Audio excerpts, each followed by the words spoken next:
የፖለቲካል ሳይንስ ምሁር እንዳለ ንጉሴን እዚህ እንግዳችን አድርገን ጋብዘናል። ከሳቸው ጋር ቆይታ እናደርጋለን። በጣም አመሰግናለሁ። እንግዲህ ግብጽ ቀደም ባሉት ጊዜያት ኢትዮጵያ መቼም ቢሆን እንድትለማ አትፈልግም። የተለያዩ መጠላለፎችን የተለያዩ ምሰራቸው ጉዳዮች አሉ። በተለይ ደግሞ በሀገር ውስጥ ያሉ ባንዳና የውጭ ባዕዳንን በማደራጀት የውስጥ ሰላምን በመንሳት ልማት እንዲደናቀፍ በማድረግና ሌላም ብዙ ታሪካዊ ነገሮችን መምዘዝ ይቻላል። የግብጽ ሴራ በፖለቲካ ሳይንስ መነጽር እንዴት ይታያል? በተለይ ምንድነው ምክንያቱ ምንድነው ያረግናት የሚለው ነገር። አመሰግናለሁ ድጋሚ። እንግዲህ እዚህ ላይ መጀመሪያ ማየት የሚገባን የግብጽ መንግስት ስሪቱን ነው ማየት ያለብን። እንዴት ነው የግብጽ መንግስት የተመሰረተው ስንል እንግዲህ ሁለት ምክንያቶችን አትሊስት ማንሳት እንችላለን። የመጀመሪያው እንግዲህ ግብጽ ብዙ ሺህ ዓመታትን በኮሎኒ ውስጥ ነው ያሳለፈችው። ብዙ ሺህ ዓመታት ነው እንግዲህ ከአምስት ሀገር በላይ በጥቂቱ ማለት ነው እየተፈራረቁ የገዙት መንግስት ነው። እንግዲህ የግብጽ መንግስት በዚህ ሁኔታ እየተመሰረተ በመሆኑ በምንም መመዘኛ የግብጻውያንን ፍላጎት የአካባቢ ያሉትን ህብረተሰብ ኢትዮጵያን ጨምሮ ፍላጎት የሚያካትት አይደለም። ስለዚህ ቅድሚያ የሚሰጠው ያ ለመሰረተው አካል ነው እስካሁን ድረስ ባለው ማለት ነው። አሁን ኒዮ ኮሎኒያሊዝም ሆኖ ማለት ነው። ስለዚህ ስሪቱ የግብጻውያንን ናሽናል ኢንተረስት መሰረት ያደረገ አይደለም። ይህንን መሰረት ባለማድረጉ ምክንያት ደግሞ ሁለተኛው ስሪቱ ይሄ የውሸት ትርክትን መሰረት ያደረገ ነው። እንግዲህ ብሔራዊ ጥቅምህን ማታይ ከሆነ ብሔራዊ ጥቅሙን አይቶ የማይመራ መንግስት ከሆነ እንግዲህ መንግስት ስንል የተወሰኑ ምሁራንን የተወሰኑ ነጋዴዎችንም ያካትታል አብሮ እዛ ውስጥ ላይ። ስለዚህ እነዚህ አካላት የውስጥ የቤት ስራቸውን አይሰሩም። ዴሞክራሲን መልካም አስተዳደርን ለግብጻውያን አያቀርቡም ወይም ለአካባቢው ማለት ነው። ስለዚህ ለዚህ እንዲሆናቸው ደግሞ እነዚህ ኒዮኮሎናይዘሮቹ ቀኝ ገዢዎቻቸው ባሳዩአቸው መሰረት የውሸት ትርክት ሴት አድርገዋል። እንግዲህ ከመጀመሪያ ስታይ እንግዲህ አባይ ከየት እንደሚመነጭ ይታወቃል። ከዛ ጊዜ ጀምሮ እስከ ቅርብ ጊዜ የህዳሴው ግድብ እስኪያልቅ ድረስ ብዙ ግብጻውያን የሚያምኑት አባይ ከየት እንደሚመነጭ ነው። ይሄ አይን ያወጣ ውሸት ማለት ነው። እንግዲህ ከዛ ነው ብለው ያምናሉ። ይሄ አንዱ ነው። ሁለተኛው ውሸት የዚህ ማህፀን ማለት ኢትዮጵያ ማለት ነው። እንግዲህ 86%ን የአባይን ውሃ የምታቀርበው ኢትዮጵያ ነች።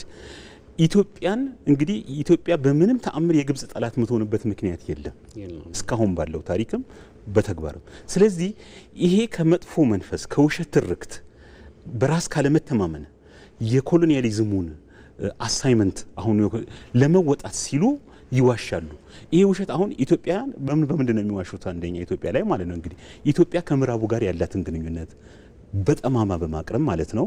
ኢትዮጵያ ከእስራኤል ጋር ያላትን ግንኙነት በተሳሳተ መንገድ በማሳየት የምዕራቡን ዓለም የአረቡን ዓለም የመበጥበጥ የማሰለፍ ሁኔታውን ያካሂዳሉ። እንግዲህ የውሸት ትርክት ማለት አንዱ ይሄ ነው። የውሸት ትርክቱን ደግሞ የሚያራምዱባቸው ተቋማት አሏቸው። እነዚህ ምዕራባውያን የተወሰኑ ሚዲያዎችም አሉ፣ አገር ውስጥ ሚዲያዎችም አሉ። እነዚህን ተጠቅመው ያካሂዳሉ።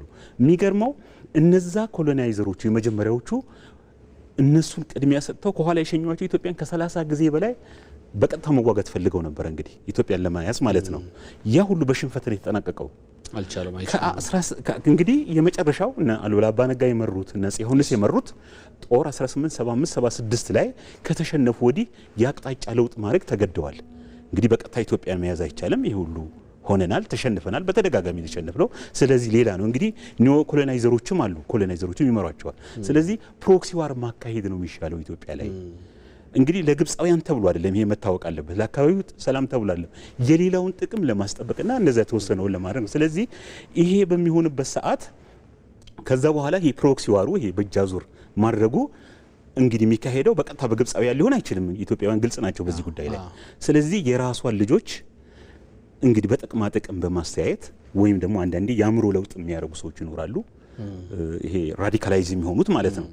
በሚሆኑበት ጊዜ ከኢትዮጵያ በተቃራኒ እንዲቆሙ ይደረጋል። ይሄ በተግባር የታየ ነው። እንግዲህ በተግባር እስካሁን ለምሳሌ ወደዚህ ስናመጣው ለምሳሌ ኢትዮጵያ ታላቁ ህዳሴ ግድብ እንዳይገነባ ያላረገችው ጥረት የለም ኢትዮጵያ እንዳትገነባና አሁን ላይ ደግሞ ያው ተገንብቶ ተጠናቀቀ እያየኑ ነው። አሁን ላይ ደግሞ የባህር በር የባለቤትነት ጥያቄ አነሳን። ምንም የሚነካት የሚያገናኛት ነገር የለም ተሻገራ ስትመጣ የግብጽን ሴራዎች በአጠቃላይ የኢትዮጵያ ብሔራዊ ጥቅም ላይ አሉታዊ ተጽዕኖ እንዳያሳድሩ ምን መሰራት አለበት? ምን ማድረግ አለበት?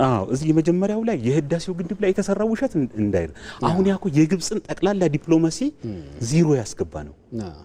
እንግዲህ ከጎኑ ምዕራባውያን ሁሉንም አሰልፈው ከጀርባ የነበረው ያንን ኢትዮጵያ ሰርታ እውን ስታደርገው የግብፅ ያ በውስጥ የዋሸችው እንደገና ለዓለም ህብረተሰብም እኔ ነኝ የበላይ ምንም መሰራት አይችልም እኔ ያለው በማስፈራራት ምናምን ብዙ ተሞክሯል። ያ የግብፅን ዲፕሎማሲ ምን አደረገው? ዜሮ አስገባው። የዘመናት የሺህ ዓመታት ትርክት ዜሮ እንዲገባ ነው። ቢኮዝ ዜሮ የገባው ዝም ብሎ ስለሰራን ብቻ አይደለም። የግብፅ የውሃ ጥቅም አልተነካም፣ አልቀነሰም። አስበውም እንዳውም ጨምሮ የተስተካከለ ውሃ ነው የሄደው። ስለዚህ ያ የዲፕሎማሲው ትርክት በአጠቃላይ በሁሉም መንገድ ዜሮ በሚገባው ሰዓት ተስፋ ወደ መቁረጥ ሄዱ። አሁን እነዛ ብዙ ባንዳዎችን አሰልፈው ልከው አላሳኩትም። የቀደሙት መንግስታት ታውቃለህ በብዙ መንገድ እንዳይሰሩት በቃ መጨናነቅ ውስጥ እንዲገቡ ነው የተደረጉት፣ እንዳያስቡት ጭራሽ ወደዛ መስራት ማለት ነው። አሁን የህዳሴው ግድብ ሁለት ነገር አመጣ። አንደኛ የግብፅ የሺህ ዓመታት ትርክት ውድቅ ሆነ። ሁለተኛ ደግሞ ኢትዮጵያውያን ያንን የህዳሴ ግድብ ከመስራት አልፈው ለዓለም ቃል የገቡትን የግብፅ ውሃ አይቀንስም፣ ኢትዮጵያ ሌላውን የመጉዳት ዓላማ የላትም በሚል ሄዱ። ይሄ ያንን የኮሎኒያል ስሪት የሆነውን መንግስት ተስፋ አስቆረጠ። አሁን ተስፋ በቆረጠበት ሁኔታ እኮ ነው እንግዲህ በአካባቢው የሚያደርገውን ነገር እናያለን እኮ። ኢትዮጵያ እንግዲህ ከዚህ ከባህር በር ጥያቄ ጭራሽ እንድትገፋ ያደረገው ያ የግብፅ የተሳሳተ አካሄድ ነው።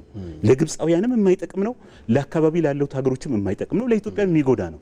በተሳሳተ ካልኩሌሽን፣ በተሳሳተ እይታ ኢትዮጵያን ከባህር በር እንድትርቅ አድርጌ ሰላም አገኛለሁ ነው። የህዳሴው ግድብ ስትሰራ ኢትዮጵያ የባህር በር የማግኘት በህገ ወጥ መንገድ፣ በተሳሳተ አካሄድ፣ ሞራላዊ ባልሆነ አካሄድ በምንም መንገድ የተሰራው ስራ ኢትዮጵያውያን ድጋሚ ያቀርቡት። ያ ድጋሚ ለአጀንዳ ሆኖ ለኢትዮጵያውያን ሲቀርብ ምንድን ነው የሆነው? ያ ስህተት እንዲስተካከል ነው የተጠየቀው። ኢትዮጵያ ጠየቀችው ያንን ነው። ስለዚህ አሁን ኢትዮጵያ የባህር በሩን እንዳታገኝ የማይፈነቀል ድንጋይ የለም። ብዙ ወጪ ነው እንግዲህ አካባቢ ሀገሮች ላይ ውል እንዋዋላለን፣ ባህር በር እናለማለን። እንግዲህ እስከ ዛሬ ባለው ዲፕሎማሲ ከግብፅ ጋር ተዋውሎ ጥሩ ነገር ያመጣ አገር አይታወቅም። ማቅረብ አለባቸው። በክህደት ነው የሚጠናቀቀው፣ በኪሳራ ነው የሚጠናቀቀው። ስለዚህ ዛሬ ጅቡቲ ቢመጡ ነገ ኤርትራ ቢሄዱ ኤርትራንም ይሁን ያቀልን ደቃ እንደ ሀገር እንኳን እንዳይቆጠር ፊልድ ስቴት እንዲሆን ያደረገው እንግዲህ መጀመሪያውንም የተሄደበት መንገድ እየተሳሳተና ኢትዮጵያን ለመጉዳት ተብሎ ነው የሄደው። እነዛ እንግዲህ ብዙ ሰዎች ነው የተጎዱት በዛ ላይ በጣም የሚያሳዝን ነው። ስለዚህ ከዚህ አንፃር ኢትዮጵያውያን አሁን ምንድነው ማድረግ ያለባቸው? አንደኛ የግብፅ ህዝብ ከኢትዮጵያ ህዝብ ጋር የግጭት የለውም። የግብፅ መንግስት ግን አሁን ጉዳዩን በማመን ላይ ነው። ኢትዮጵያ የባህር በር ማግኘቷ እውን ነው። ስለዚህ የዓለም አሰላለፍም ተቀየረ። ስለዚህ ከኢትዮጵያውያን ጎን ትልልቅ ተቋማት አይኤምኤፍን፣ ወርልድ ባንክን፣ የተባበሩት መንግስታት በብዙ በእነሱ ውሸት ትርክት አብሮ ይሄድ ነበር። ዛሬ ከኢትዮጵያ ጎን ነው። ውስጥ ላይ የምትሰራው ስራ ደግሞ ጎልቶ የሚታይ ነው። ይሄንን የባህር በር እውን እንደምታረግ ማለት ነው። ስለዚህ ከዚህ አንፃር የግብፅ የተሳሳተው የውሸት ትርክት ይሄ ባንዳዎቹን ሁሉ በማሟላት የሄደ ስለሆነ አሁን የሚቀለበስበት ጊዜ ሩቅ አይደለም፣ በተግባር የታየ ስለሆነ ማለት ነው። መልካም እንግዲህ ህዳሴ ግድቡንም በዲፕሎማሲ ጥረት ከፍ ብለን እንደጨረስ ነው። የኢትዮጵያ የባህር በር ጉዳይንም ብዙ ሴራዎች ቢተበተቡም አሁንም በጽናትና ዲፕሎማሲና ትክክለኛ የመተባበር መንገድን በመያዝ እንወጣለን ብለን ተስፋ እናደርጋለን። በጣም ነው የማመሰግነው። የፖለቲካል ሳይንስ ምሁር እንዳለ ንጉሴ በምሽት እዚህ ድረስ ተገኝቶ ለሰጡ ማብራሪያ አመሰግናለሁ። መልካም ምሽት።